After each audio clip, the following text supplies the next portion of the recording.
Hey everyone, so this is going to be the second of my trend-based videos out of 4 for this spring-summer season, and I'm going by the MAC ones. So if you want to see the first one, which was the colourful one for this season, which was called Neon, you can just click here and I'll link to that. It'll also be linked to below. But this one that I'm going to show today is the skin trend. So of course, I mean, trends tend to repeat themselves generally, but there'll always be like small differences each season just to make things a little bit new. And this season's skin trend is all about like a really youthful, natural, glowy, almost sporty look to the skin. So I usually find, and this is a bit generalised, but generally during the like spring summer season it tends to be about very natural, your own skin but better kind of look. And then oftentimes for like, you know, the colder winter month trends, it tends to be about a bit more heavy, a bit more flawless beauty, you know, more full coverage. So Ath-Elite is what the skin trend is called by MAC this season, and I really like this because it's really about prepping the skin. And you probably will know at this stage that I'm very much into skincare and really prepping it and making it as perfect as possible before I even go into my foundations or wear the rest of my makeup. So I'll start off and show you how I would personally prep my skin now for this. And it's really like, it's a nice trend because it's quite comforting, I find. I like really enjoying applying products to my face. I know it might sound a bit weird for someone who didn't really like touching their face, or I don't really like other people touching my face, but I like just applying products to my face. That probably doesn't make sense. So what I would probably start off with would be a serum. Now this is the MAC Prep and Prime Skin Brightening Serum. The reason I like this is because it's not like some other serums which tend to be really intense and just really rich and a bit too much for combination oily skin. But this one just really sinks and disappears into the skin, and it's one of those ones that with continual use it will help brighten out your skin tone and help with, you know, sunspots and stuff like that. So I find you really just want to massage this into the skin, because with most of these products it works a bit better if you warm the skin up. So that's why it's good to use your fingertips with the first couple of layers of products you apply to your skin. And like this goes without saying, but if this is a daytime look, you're going to be outside during the day or sitting in front of a window or whatever, make sure you include your sunblock to this routine. I won't necessarily do that now. So just enough of that. You don't need to like totally cake yourself with the serum. And then I always apply an eye cream. I find that my skin just gets really tight and really uncomfortable without it. So I just pat it on underneath the eye and lightly rub it in. Now when I say rub it in, I don't like rub, I like literally just lightly breeze or you know, run my fingers over the skin, so I'm not actually tugging the skin, I'm just almost just moving the product. So this trend is definitely more about how you prep your base and how you finish off the foundation rather than the actual foundation itself. I mean, there is foundation included in this, but it is more about what you put under and over the foundation. I always put eye cream on my top lids as well, unless it's like a retinol heavy one or something like that, because you don't want to put anything that has any of those like special heavy ingredients in them, because it can be absorbed in through the eyelids and be a bit stingy on the eyes. So then a good moisturiser is something everyone obviously needs to invest in. Even if you're oily, don't think you don't need to moisturise. Moisturiser is about moisture. It's not necessarily about oil. Obviously you can get oil-free moisturisers. So one thing your skin can never get enough of is water. Now it can't be absorbed into the skin, but it can be kept topically on top of the skin, and it's just so good for it. So what I like to do is spritz. You can nearly even do this before the serum actually, it doesn't really matter. Spritz your skin so there's something actually on the skin for your moisturiser to trap in. And then I'm using a Clinique Moisture Surge hydration gel.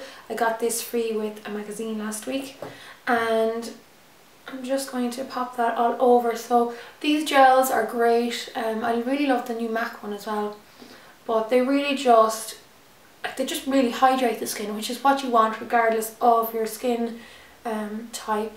and it was the MAC mineralized spray that I used. You could also just use the Fix Plus or any of the other kind of sprays out there like this Avene thermal spray. And of course, in a perfect world, if you have time to let your moisturiser sink in, go ahead and let it sink in, because it'll just mean that your foundation will sit on the skin rather than just sliding all over it, especially if you are more normal combination oily. If you're a bit on the drier side, there's actually no harm in mixing the moisturiser in with your foundation because there's less chance of it moving. So what I would like to do then for the next step in this particular look is to use a highlighter. So this is an illuminating liquid. You could use like 2-in-1 or something like MAC Strobe Cream, which would work as your moisturiser as well as your illuminating liquid. But this is just, this is Kohl's Sheer Veil. Yeah, Kohl Cosmetics Sheer Veil, and Porcelain is the colour I go for. So it's this like practically white with pink kind of oyster tone to it. And this is so fine, you can actually put it all over the skin. Especially when you're going to be putting a foundation on top, because it'll be much more subtle when you do it that way. But this kind of one you can actually even wear by itself because it's not too obvious, and they do come in a few different shades. You could also use something like Benefit's High Beam or Moonbeam, and if you find them a bit too strong, you could mix them in with a bit of your moisturiser. That's a really handy way of doing it as well, and especially if you're not a fan of putting too many layers on your skin. Generally I amn't, but sometimes I think it's okay as long as you're careful with what products you actually choose to put on your skin.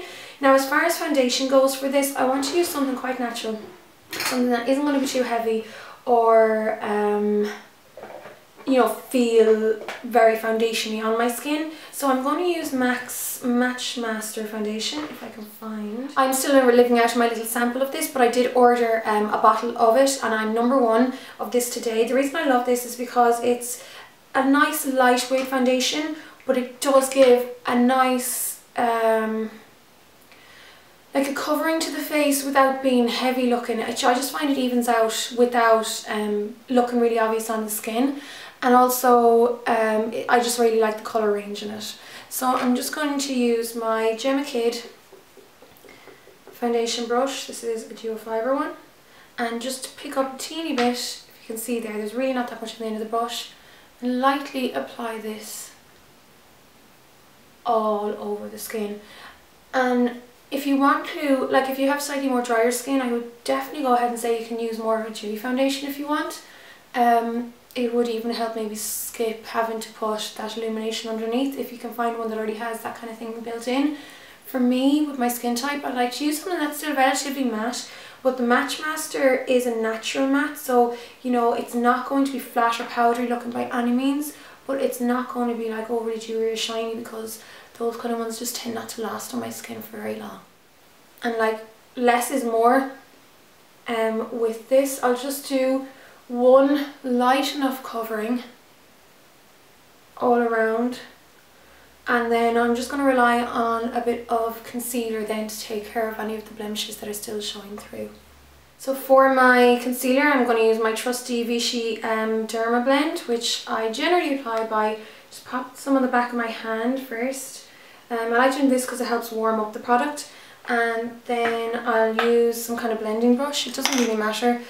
Synthetic is best, or one of these kind of ones will do fine, which is like the MAC 217, and then just almost just lightly bounce it over any areas that are blemished or discoloured. So my skin isn't in great form. After my weekend, I suppose it's quite dehydrated, which is why prepping it with plenty of moisturiser and stuff is good, and spritzing on my water first. It was my birthday weekend, hence my croaky voice, so hopefully it's not too annoying. I always like to put a little bit of concealer up underneath this area as well, and in around the nose, where I find most women tend to be a little red, especially the older you get. So you can see there already, skin is starting to look pretty good. And even though I seem to be putting on a lot of products, I'm putting on very little makeup. Such a light layer of foundation that I put on, and I'm only popping on this where I need it. And then to conceal around the eye area, I'm I'm going to use my MAC Mineralized Concealer, NW20 is the one that I like for around my eye area, which would suit roughly if you're like me, NC15, or maybe I use it on NC20s as well, NW15s and NW20s.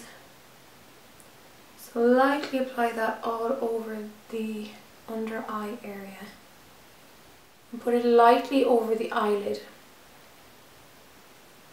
Putting concealer on the eyelid is always a great idea because it will help even out the skin tone and take away the tired kind of ready look you can get on your eyelids.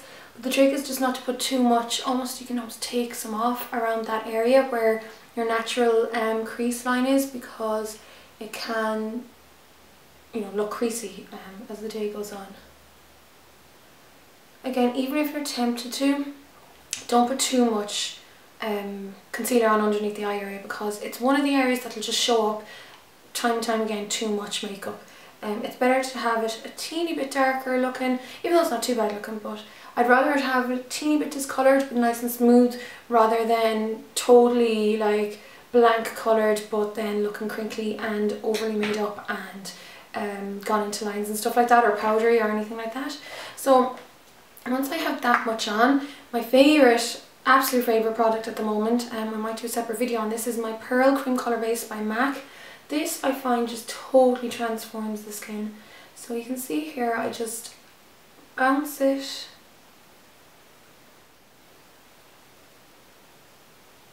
But I absolutely love this product. So you can see there, it gives such a beautiful highlight to the face, and I use it on like everyone.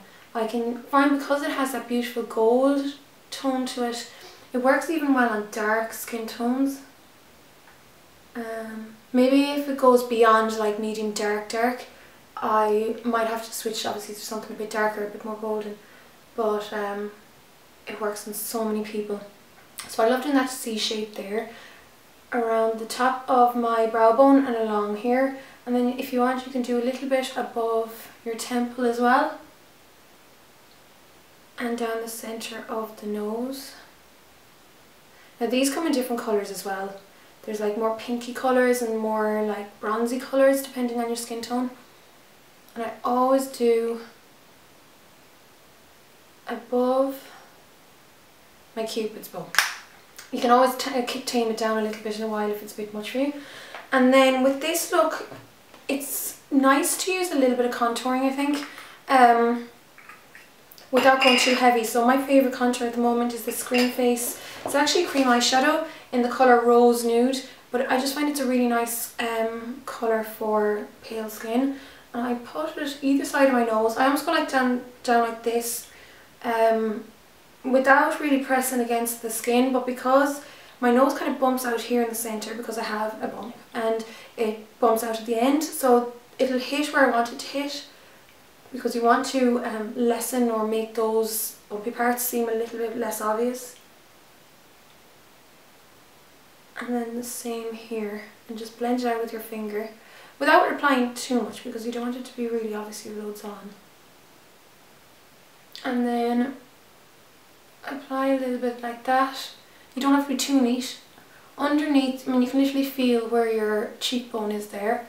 Apply some of it underneath your cheekbone, and then use your foundation brush just to make that disappear into the skin, but it'll leave that lovely natural contour. And then depending on your face shape, you may want to put a little bit underneath your jawline or up here along the temple. It really is up to yourselves. But I already think it's given just such a lovely definition, and it's just given a really healthy look to the face. So when it comes to this, because it's like meant to be quite sporty and meant to look like you've almost just ran a marathon or whatever and have that lovely natural glow, it is nice to put a little bit of a natural flush to the cheeks. This is my Inglot number 84 AMC cream blush, another favourite of mine at the moment. I'm big into my cream products lately, and I think it's because I'm liking the more dewy look, and I find that cream products nowadays, even compared to just even a couple of years ago, aren't quite as greasy as they used to be. A good example of that would be the MAC cream blushes. They reformulated them so that they're less like lipstick formula and much more like a drier cream to powder formula, which is what this Inglot one is like. So without going overboard and popping too much on, just lightly pop a little bit onto the apples of the cheeks without putting on too much though, because it's not really about having an overly up face.